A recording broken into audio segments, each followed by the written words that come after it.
Captain Midnight was such a fascinating subject that not only did one person write a book, somebody else did too.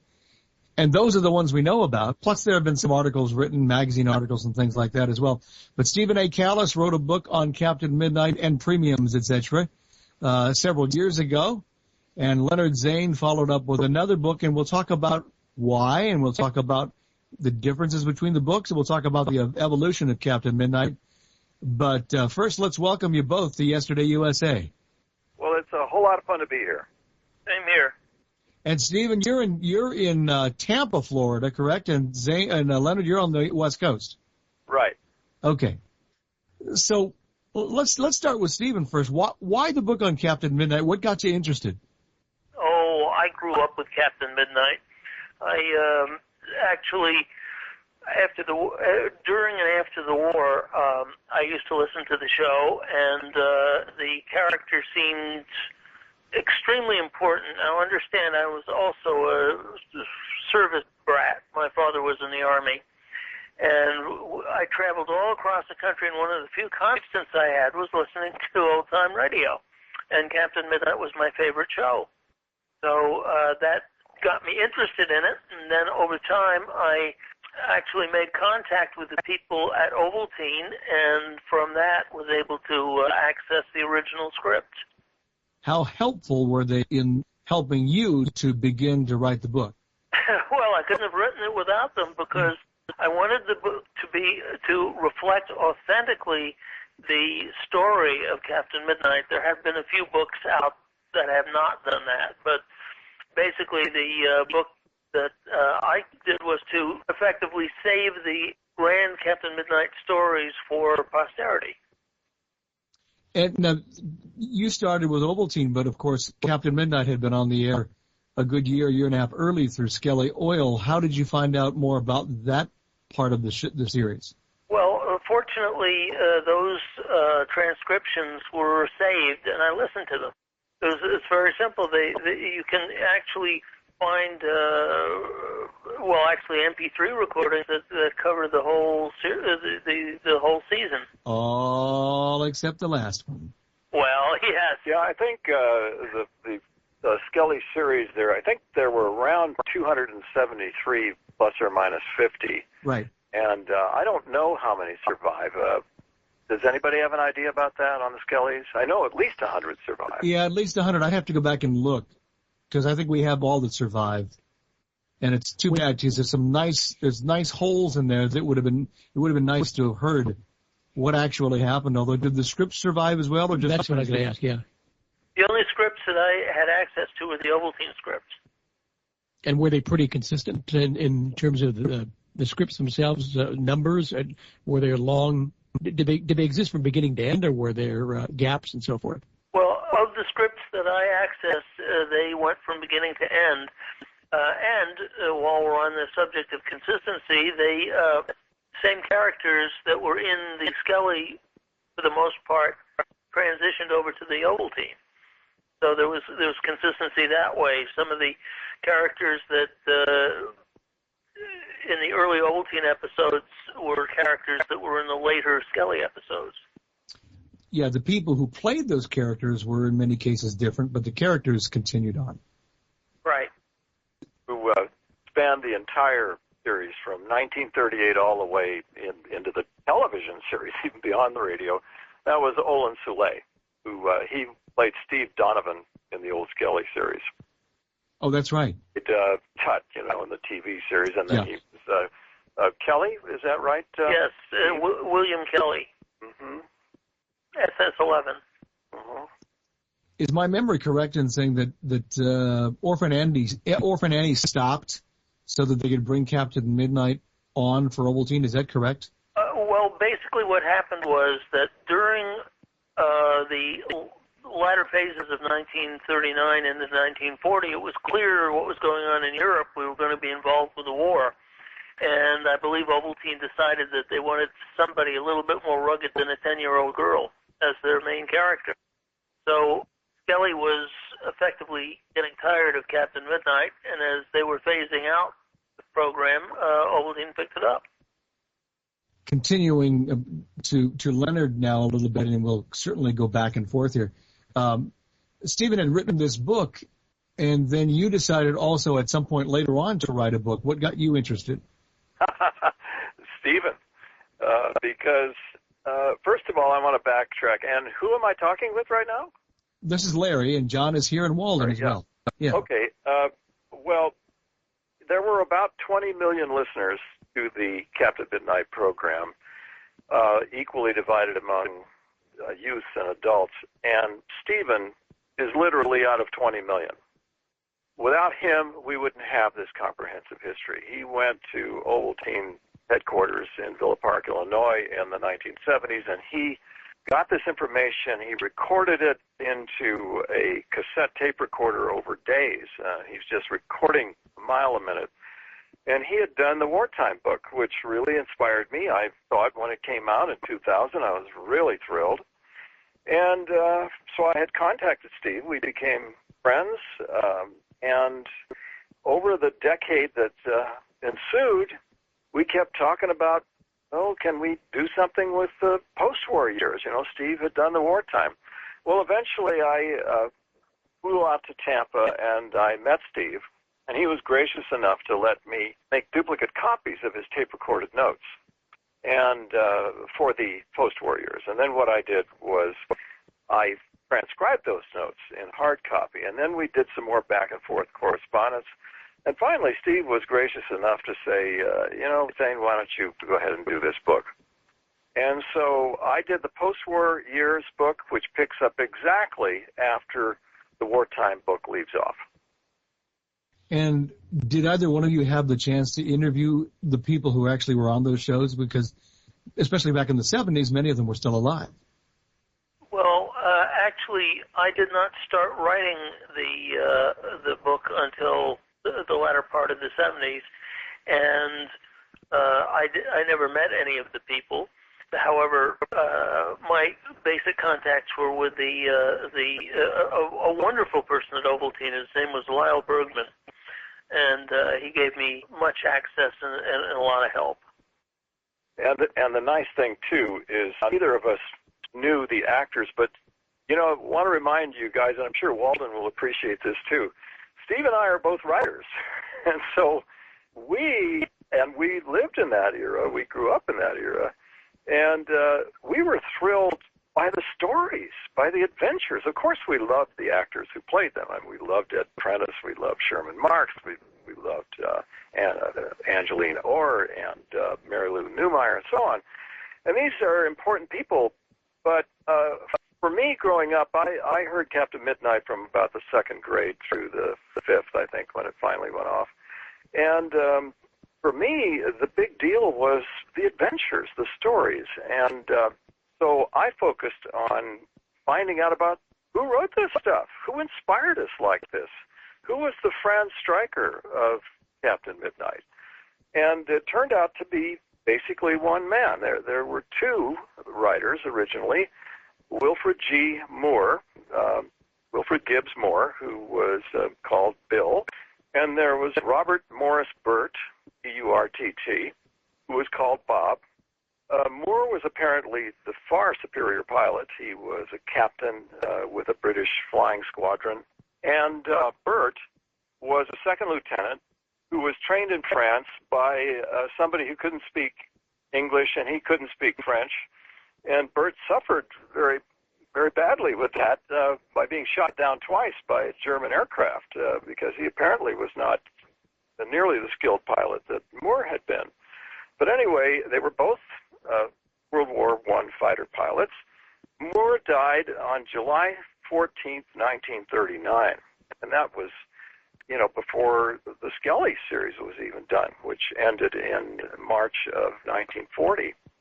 And then Ovaltine picked up in September of 1940. So here was this guy, Robert Burt, who was a whale of a guy, javelin champion at Columbia, football team, a barnstorming flyer, stayed in great shape throughout all his life, had a life every bit as fascinating as the stories he wrote about. He was brought up in China by his missionary parents. He was saved by in a lot of hair-raising situations saved in a river by a dog. He became a great dog lover. He was confronted by bandits in China. They almost lost their lives there. He went on to be a tremendous writer. He ended up writing in the decade that he wrote for Ovaltine. He not only wrote Captain Midnight, he wrote Sky King, and he wrote Jimmy Allen before that. And so this was a man who was writing 1 million words per year, as much as Walter Gibson wrote for The Shadow, for example, in the pulp. And he inspired us kids no end. And so my tribute is, yeah, I loved Ed Prentice. I thought he was really it. And I loved Sherman Marks, and I loved Jack Bivens, and the people who played these things. But these people were mouthpieces. They were not the creators. They realized the creation. And so that's why I'm glad you guys are interviewing a couple of writers this time. What about you? You've listened to and or have read scripts on Captain Midnight over the years in preparation for the books, etc. Did you have favorites, each of you, in terms of the scripts that you read? I can't think of any one sequence that was that special. Some of the earlier ones had a little bit more actual aviation in them than the later ones, but no, the show was just, the whole show was something special. You were just in a separate world there with it. It really carried you through. Certainly, I don't remember, Steve, I think, remembers a little bit from that time. I don't remember a single story that happened back then. I remember all the photographs that I had starting with 1945. But the stories, they came alive again after Steve allowed me or shared these notes that he had, which were wonderful and comprehensive. So finally, as I got used to the episodes, well, it ended up that my favorite episode ended up being what Jim Harmon had introduced me to in the 70s, which was The Jewels of the Queen of Sheba. And we don't have this script, at least I don't, but we do have that radio adventure, and of course we have Steve's wonderful script summaries. I forget, Steve, how many adventures you have in the wartime book. I've got 16 adventures in the post-war book. Oh, each adventure takes about 13 weeks. Oh, let's see. Not quite the same. A few lesser ones than that. I think I had about a dozen to 14 off the top of my head. For both of you, has your idea or concept of Captain Midnight changed over the years from the time you were growing up to the time you actually started working on the book because of age? Not because of age, but let me put it this way. I like to research things when I am actually doing them. And before I started writing the Captain Midnight book, I decided that the only way I could do it legitimately was to learn how to fly. So I earned my pilot's license. And that put a whole new perspective on all of my notes and everything. And I appreciated some of what was going on a lot better once I had learned the basics of aeronautics and from that aerodynamics. And Leonard, how about you? Well, I think I was formed as a person by Captain Midnight and the Lone Ranger. I think Captain Midnight was my favorite. Of course, it was on every day, 5 days a week at least. The Lone Ranger was on, I think, twice a week or maybe 3 times in the evenings. And when I encountered the stories and very carefully researched them as well, I'm also a research nut just like Steve. They came out even better than I would have remembered, and the strength of the character of Captain Midnight, the person that he was, I can't tell you how inspiring that kind of individual is, and I think you stay a kid all your life for that stuff, and it changed how we behaved. I mean, it's just the way Brace Beamer's interpretation of the Lone Ranger changed Brace Beamer, and it changed all the production people. It changed Fred Foy. It changed the listeners. Captain Midnight did that, and so did Joyce and Chuck and Joyce. Here she was, a teenage girl, and she was in the thick of everything. This was a really advanced series for the time because you got 1940s, you got a teenage girl who's actually in combat in Steve's years that he's talking about, and she's actually, what, shooting tail guns, Steve? Yeah, she was in an Avenger, which had a tail gun section in it, and she actually had confirmed kills. Yeah, so here's a girl, in combat, and even some of the old Captain Midnight Secret Squadron manuals that you got with the photographs, well, one of them, I believe it's the 47, shows in the background obviously a young female in a short skirt running with these guys toward aircraft. Yeah, they were scrambling. Or whatever they were doing. Mm-hmm. Yeah. And so the advancement of the foresight of these stories is amazing when you look back on it. And I do think that inspiration stays with me to this day. We talked earlier about the fact the book is heavily about premiums as well. For those people who don't know, tell us how premiums impacted radio shows.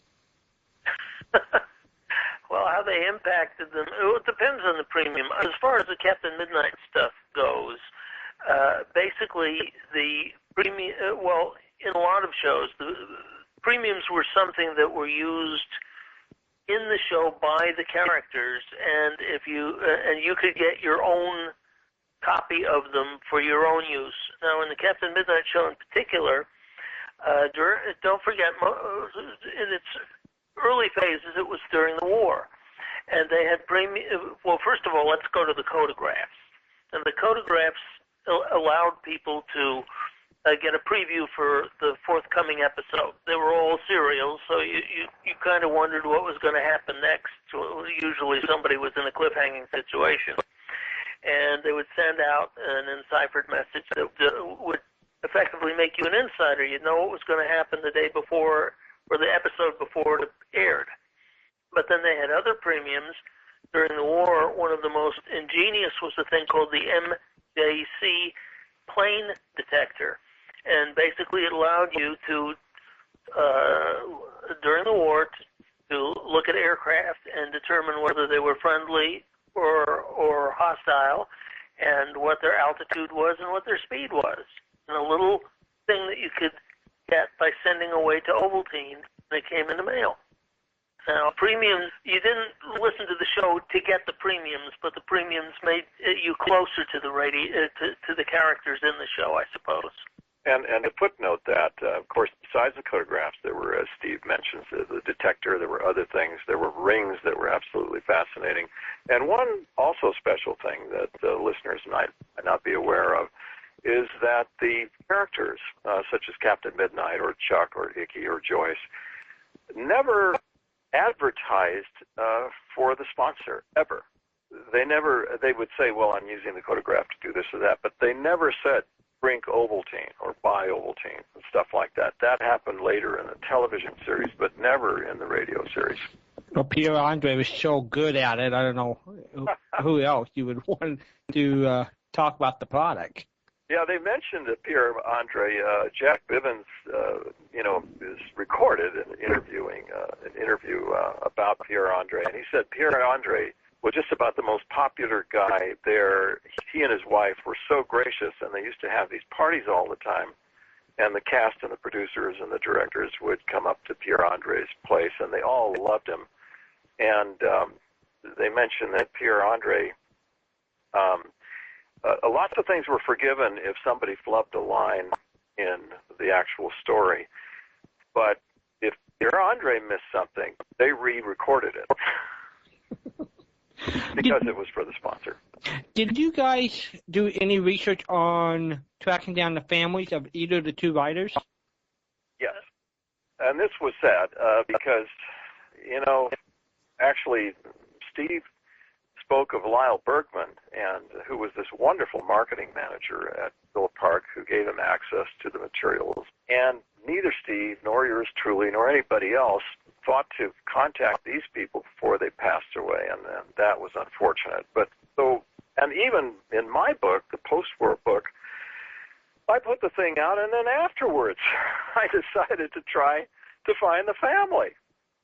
And it took major detective work, and did track down the granddaughter, and then through her, the daughter of Robert M. Burt, who who wrote all this stuff. And so, thanks to Robert Burt's daughter, cast I haven't found, but Robert Burt's daughter was able to fill in some of the gaps on the story material because, unlike many series, the quality of the Captain Midnight radio program in the post-war years started to fade toward the end of the program, and it really got degraded very badly by the time the show switched to a half-hour standalone programs beginning September 20th, 1949, and then through the end of the show on December 15th. The quality was really bad, so I was really interested in when did Mr. Burt leave the show? And his daughter Harriet was able at least to point out that he had gotten a new job in 1949 working as the editor for the Greyhound Racing Record in Miami, and he also at one point had 125 greyhounds in his own raising of these animals. And so we've kind of put together that he definitely was not involved in the half-hour shows, and neither were the main stars, Ed Prentice and Sherman Marks. They left after the final serial show, which was on June 17th, 1949, and they didn't come back, and we figured that Burt was certainly gone by then, and Burt may have even been gone in the late part of the first quarter of 1949 because the story caliber just declined really sharply. I wonder if this is the same Robert Burt who later on wrote for CBS in the mid-50s. I know there's a Bob Burt who wrote some six-shooter shows with Jimmy Stewart. Could be, because he stayed a writer into the 50s, and, he left the Midnight thing, but he also taught writing, I think, in North Carolina, and it could very well be. I would not at all be surprised. What was his middle initial? M stood for Morris. Okay, then I think it's the same one because I've heard the Burts that John just talked about referred to in the 50s as Robert M. Burt. So I think it's the same one. I'll find out. And remember, he kept writing Sky King after the demise of Captain Midnight Radio, but he was not involved in Captain Midnight television. And there were about, I think, 39 of those shows. I'm not sure, Steve. I think something like that of the Captain Midnight TV shows. And the quality of those is just, there's no comparison between the fabulous quality with the fabulous quality of the radio shows. Well, it's worth interjecting something here. If you, what was said just a few minutes ago by Zane was that the latter 1949 shows deteriorated. We have kind of come up with what we call a canonical view of Captain Midnight, and that is that to a certain level, with a certain quality and a certain consistency, all of the shows through the spring of 1949 were of one level, and then after that it started to decline markedly. And even if you hear a few of the existing recordings, they started doing things like putting organ music in it and other stuff that was never in the shows before. So there was a sea change going on there. And one thing that was not brought out was that the half-hour complete story episodes were nothing like anything that went on before. They were really horrible. I'm really glad you brought that up, Steve. This was Steve's idea. He developed something that he called the Captain Midnight canon. And he flew this by me, and then I put it through Jim Harmon in 2009. We developed 3 criteria to evaluate whether an episode or program was really part of the Captain Midnight legitimate canon. And those 3 criteria were, number 1, had to be Ovaltine. The Ovaltine series was far superior to the Skelly. Skelly was a beginning, but Ovaltine, we said, no, got to be Ovaltine. Second thing is they had to have major national or international import, and I think Steve will be speaking to you a little bit about what that means. And they had to be serial format, not half hours. So you had to have Ovaltine, you had to have serial format, and had to be major national and international significance. And so in the post-war years book, I actually eliminated a number of adventures which, for one reason or another, would not meet those criteria. And so when I mention in the book, among Captain Midnight enthusiasts, we have this canon. Well, the enthusiasts we're talking about and the authorities we're claiming are Steve Callis, Jim Harmon, and yours truly. When I started collecting the LP records in the 70s as a 10-year-old kid, I just loved the wartime episodes. Maybe there was something very mystique about fighting the Nazis. It had a certain feel about it that other kids shows at that time didn't have. And I don't know why, but it was like a step up in some ways. I think I can address that a little bit. Of course, both Zane and I lived through the World War II era. But the thing is that they reflected a lot of what people were concerned with at the time that afterwards people might not relate to as much. Now, for example, there was a series of shows where they were out on a thing called X Island, where they were using an experimental smoke screen, and they were contending against a Japanese fleet that was headed by an Admiral Himakito. And all the stuff in those adventures, well, there were one or two little mistakes, but all those things in those adventures were as good a wartime drama as anything you would see on the movie screen or you'd hear in other radio shows.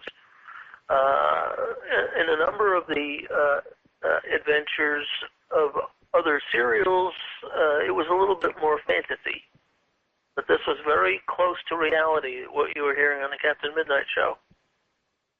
We're talking to Stephen Callis and Leonard Zane. And Stephen, is your book still available? Oh, yes.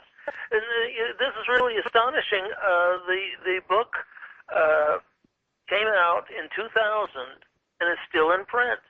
And what's really amazing is that there's an outfit called Historic Aviation that sort of goes to aviation enthusiasts and pilots, and it's in their catalog.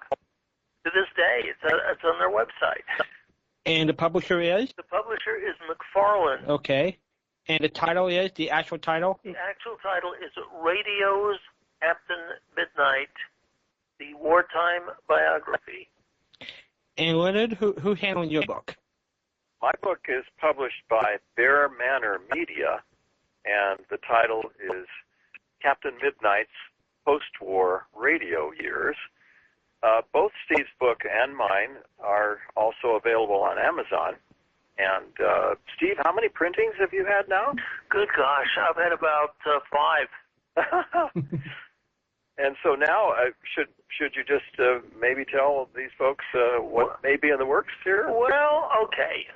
Basically, when I wrote the book, for economical reasons, the publisher decided that I should reduce it by 40,000 words, which is a good chunk.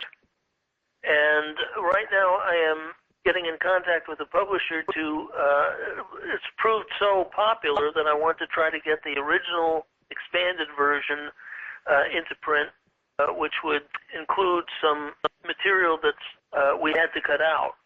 So hopefully we will actually show one or two more Captain Midnight adventures that were truncated in the release that's been out for a dozen years now.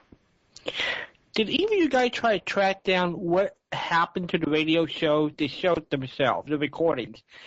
Did Ovaltine ever bother to record them when they broadcast live? Or? Okay, let me do this because Zane will probably crack up before he gets finished. No, I'll elaborate on what you do. Okay, basically what they did is they recorded everything, and when I was at Ovaltine in Villa Park, Illinois, doing my recordings, Mr. Bergman showed me some of their files and so forth and so on. and they had recordings of the radio show. Because don't forget, they were all originally done on transcription discs, and then they'd send them out to some of the stations. And the LPs that you alluded to earlier were taken from the original transcription discs. But Ovaltine, well, the company changed hands a few times. Ovaltine was actually originally the Wander Corporation, and then that was acquired by Sandoz, and it became Sandoz Wander, and then that became Novartis, and then Novartis kind of let the Ovaltine go to Himmel Nutrition, and somewhere along the line, these recordings seem to have gone into a black hole. I was in communications with the Himmel Nutrition people, and one of the people there claimed that they got tape recording after tape recording, but now the people who are at Himmel say they never heard anything of that. So maybe somewhere, and I have my fingers crossed, these things will turn up. But there were, from what I understood, there were quite a few of the original broadcasts in existence. Yeah, and I followed up on Steve's information, and well, of course, we started with what was left of any Ovaltine Wander tradition, but that was all gone, and Lyle Bergman's widow didn't remember anything. He didn't tell her anything that she remembered, and his son didn't know, and so then we went on and checked all these people. I even wrote to the president of Sandoz in Switzerland years ago, and they came back and said, no, we have nothing, and also wrote to the president of Novartis, and they came back with the same thing. And then when I contacted Himmel, I did get a marketing executive who had been there for something like 13 years, and so she was there before the time that even Steve had talked to them, and she had claimed, no, we have nothing, which contradicted what Steve learned from one of their secretaries or whatever. And so the result is that the material in terms of records, there are only about 36 of the Ovaltine episodes that survive on records. In the post-war years, there are only 11 episodes, and that even includes one of the half-hour shows that we talked about. So anyway, we can only hope that some private sources somehow got a hold of a lot more of these. There were 1,851 Ovaltine-sponsored Captain Midnight shows, and we've got 36. I came across a website, I guess about a year ago, and I'm not sure if either one of you had anything to do with it. It was the Radio Premium Exchange, and they were talking about a whole bunch of scripts that were found. Yeah, that guy does. His name is Larry Zadeb. Ah. He has 31% of all the Ovaltine scripts. So whatever 31% of, roughly 31% of 1,851 is, he's got. But 2/3 are gone. He doesn't have. And he doesn't have any recordings that aren't already out there. And he's got, I think, all the premiums. He is one person who does have all the premiums. But we're still stuck with 2/3 of the scripts missing, and 1,851 minus 36 of of recordings.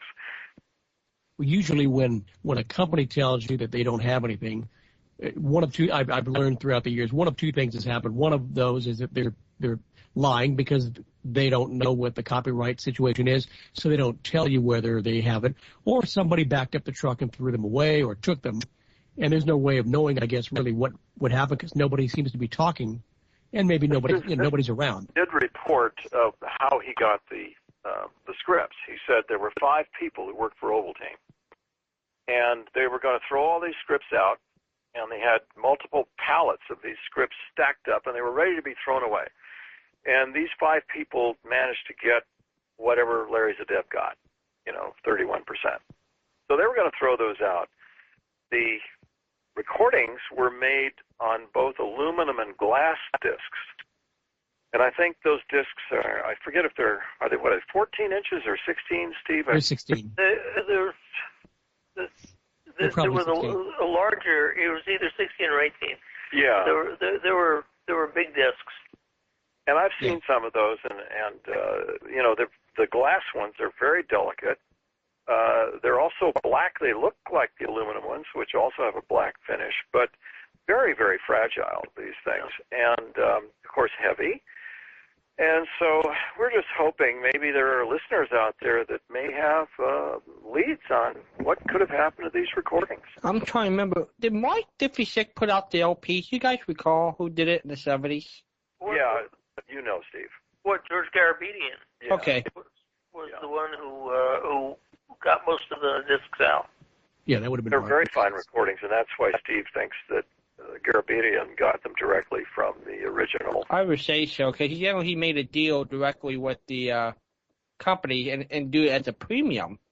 So too bad his son or whoever couldn't shed any light, or if they might have done more than just the ones that they released. Who knows? I'm trying to think of another way to see if the recordings are out there. If you guys could help, it would really be appreciated, because I even went to Nestle and went all through the Nestle organization, and you know, because they own Novartis, and they ended up with all this, and I got all these executives. I even got the executive who was in charge of acquisitions, and absolutely nothing.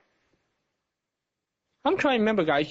When Spurvac had a bunch of the Captain Midnights, do you guys remember where that came, John? Or where you remember? If I remember right, it was just because I was probably acquisitions at the time. Right. It was probably individuals who donated discs that they'd come across. Yeah, it was Scully. Huh? It was the Scully broadcast primarily. I was thinking about the World War II stuff that's been within the archives and that part in 47. I'd have to go back and look at the catalog. Because you're right, we had several on disc. Yeah. In really nice sound, but I don't remember where they came from.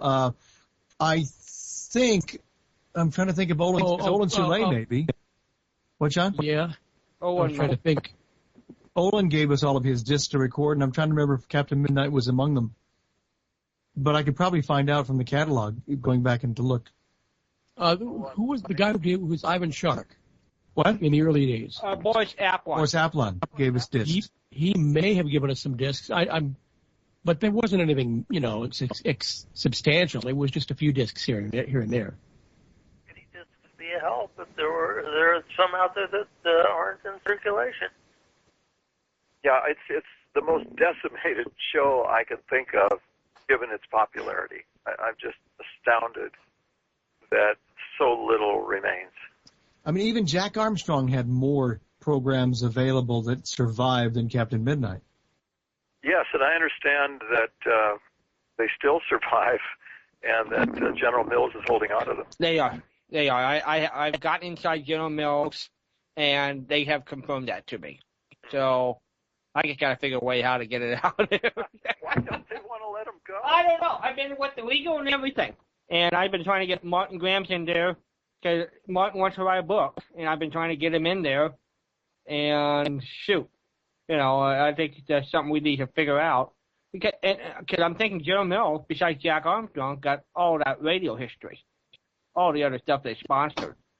So, so I got to think General Mills is not the only corporation out there that have kept some archives. DuPont kept Cavalcade of America for Christ.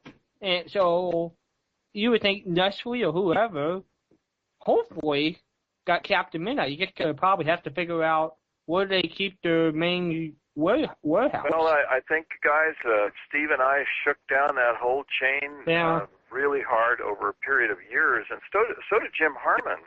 And I think he had Dan Hafley involved. And we all attempted complete failure. And, in fact, the various chain from Wander all the way through Sandoz and Nestle and everything else, it's not only that they said they didn't have them, they just weren't at all interested. I mean, we had to push them, and they would say, all right, we checked. No, we didn't find anything.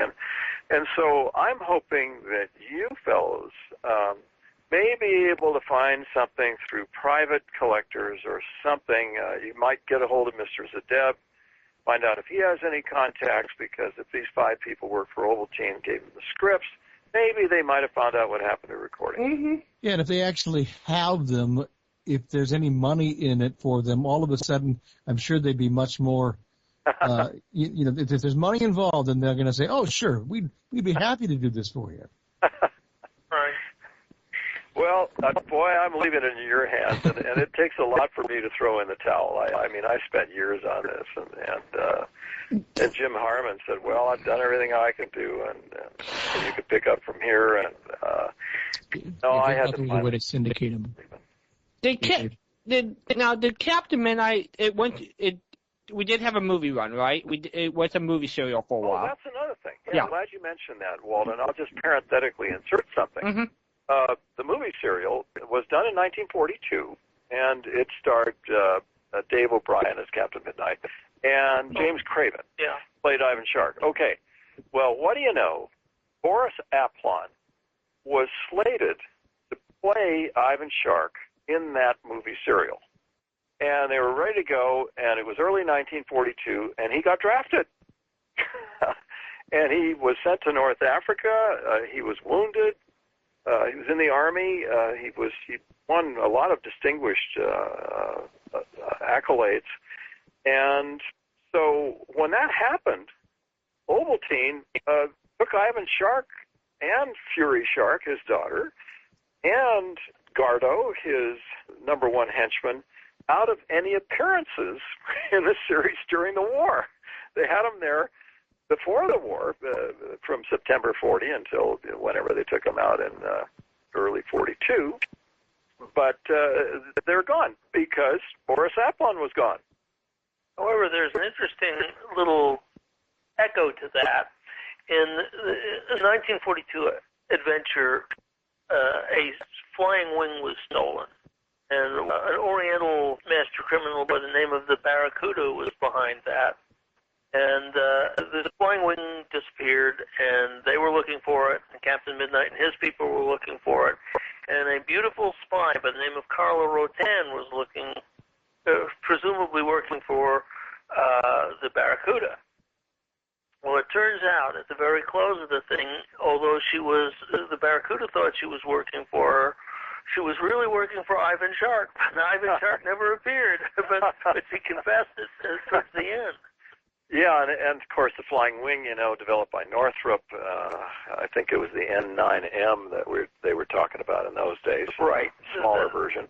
But that was another thing. The aircraft, wow, in the Captain Midnight series, all this stuff was accurate from the very beginning all the way through the end. And in fact, in the post-war years, Captain Midnight has to fly a supersonic plane, and this is only 3 months after Chuck Yeager broke the record, and this was not supposed to be known. And what do you know? Bob Burt had all this, and what do you know? He had the Douglas D-558 Mark II, combination rocket and jet plane that Midnight actually flies, and that's in an adventure, a post-war adventure called Faster Than Sound, where the villain is actually Japanese, who has developed a supersonic bomber that looks amazingly like the B-1 and performs like the B-1, and is going to wipe out Washington with this far superior plane.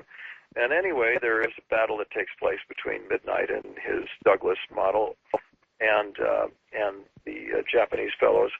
And this plane becomes the transition to the Captain Midnight television show. It is the Skyrocket. It's called the Douglas D-558 Skyrocket, and it becomes Captain Midnight's Silver Dart in the TV show. And so you have at least the continuity of that in the aircraft that went from the radio to the TV. Actually, let me insert here something from your book concerning the Captain Midnight television series, because I find this kind of interesting. It began on September 9th, 1954 on CBS and telecast 39 episodes.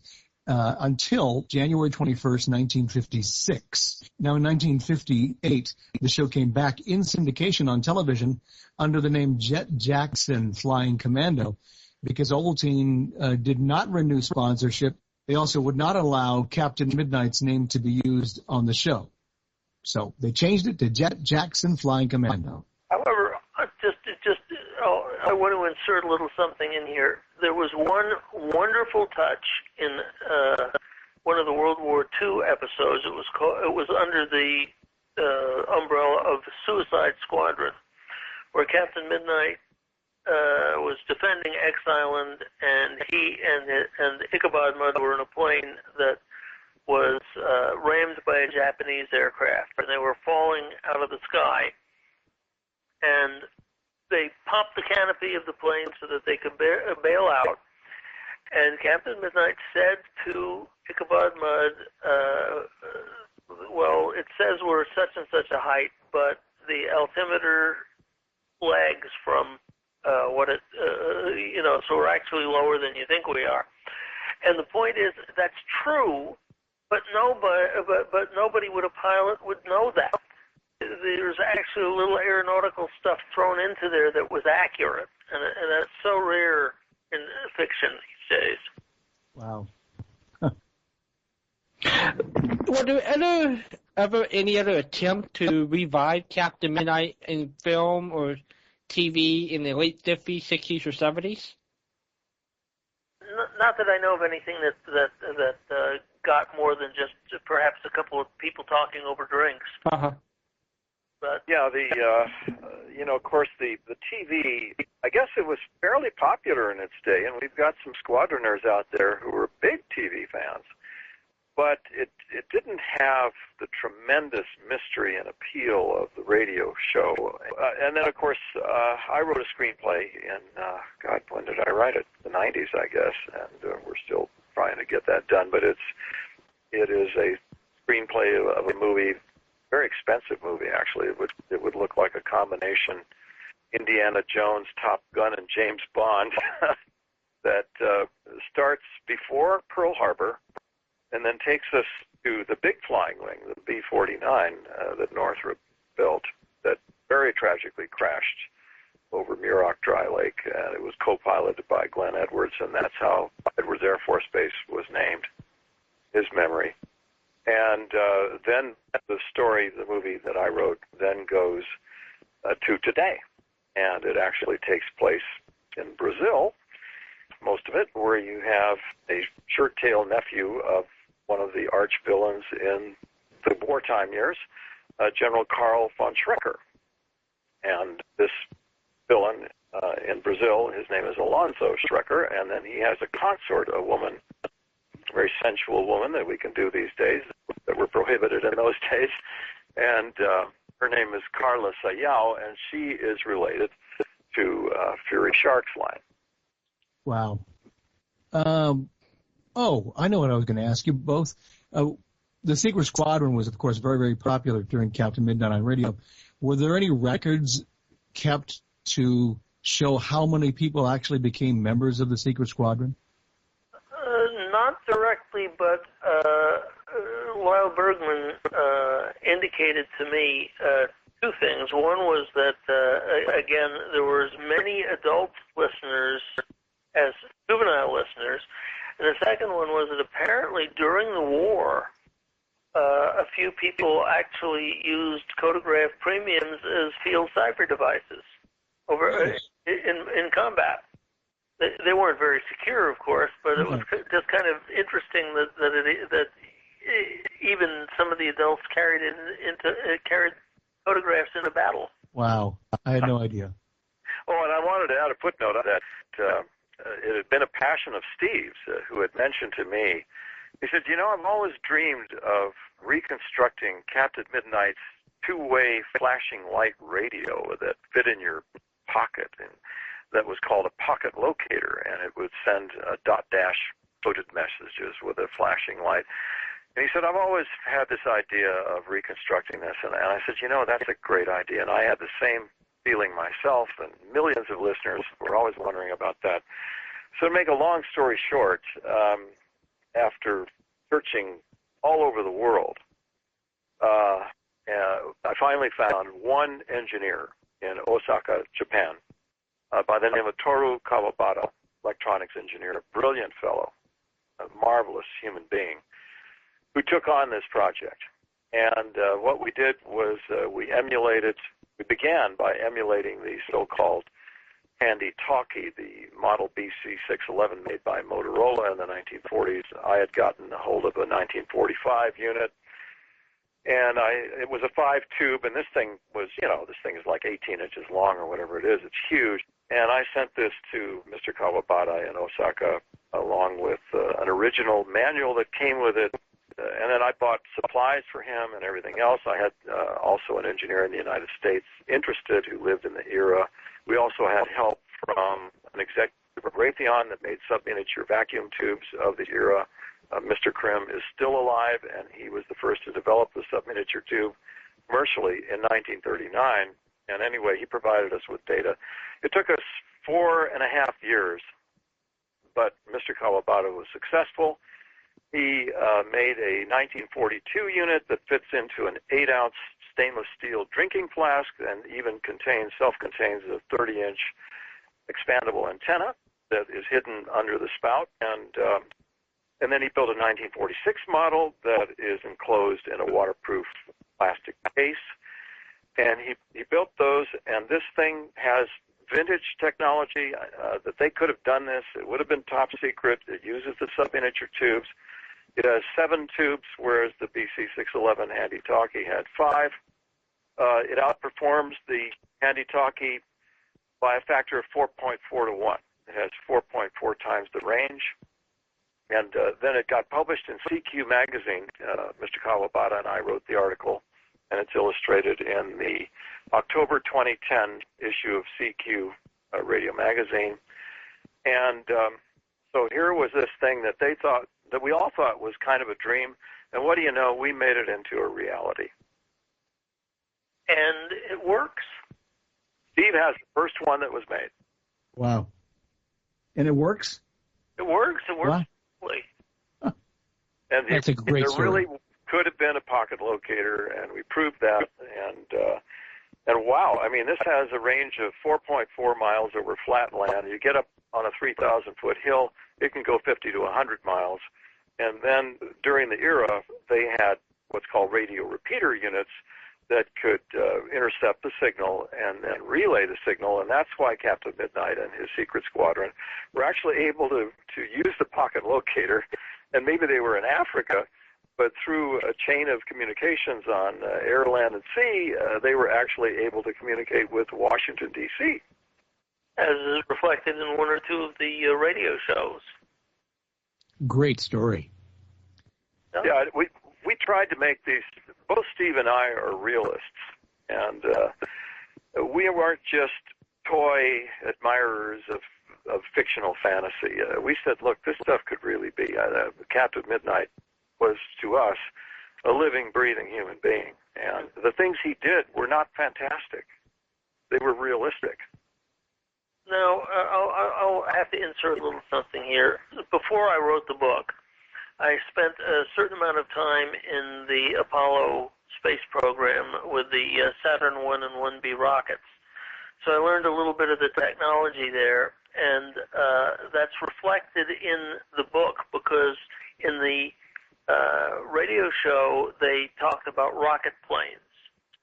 And I knew enough about rocket technology to know that a pure rocket could not do what was claimed in the radio show.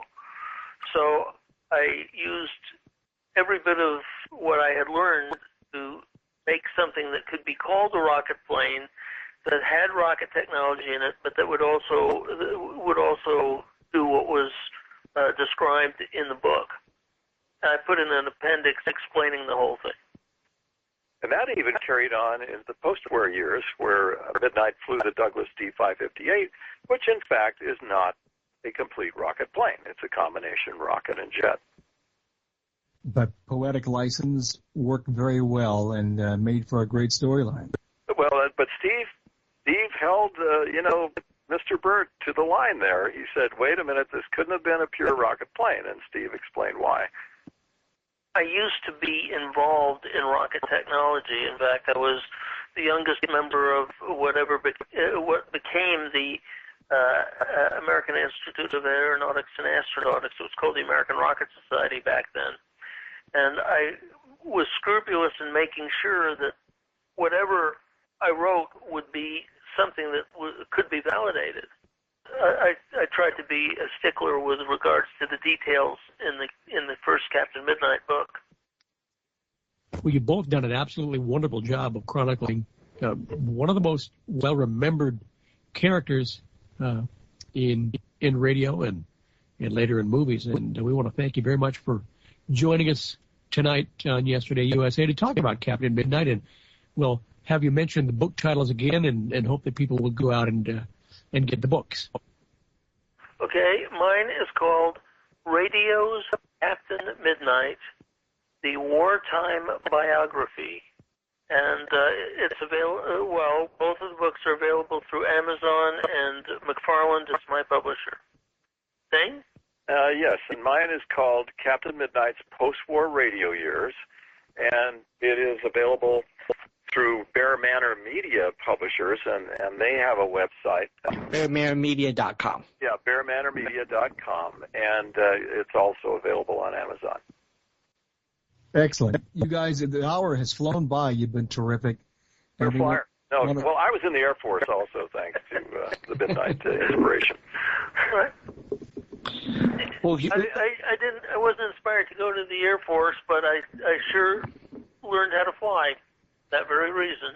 Even owned a plane for a while. Wow. Well, thank you both. We had a terrific time. Our pleasure. Well, maybe next time there could be telephone calls. I even let the guy know in Japan, and so I was kind of hoping he would call from Japan. We'll definitely open it up. Maybe next time. You bet. Take calls. You bet. We can take calls. And heck, Leonard, maybe we can have you adapted for a Spurvac convention, a radio play. Actually, I'm working on The Shadow right now. All right. Well, we'll let both of you guys go. Okay, well, again, thank you very much for the interview. We're more than happy to oblige with giving up information we know. Perfect. Real privilege, guys. Thank you, guys. Thank you very much. Good night. Okay, good night.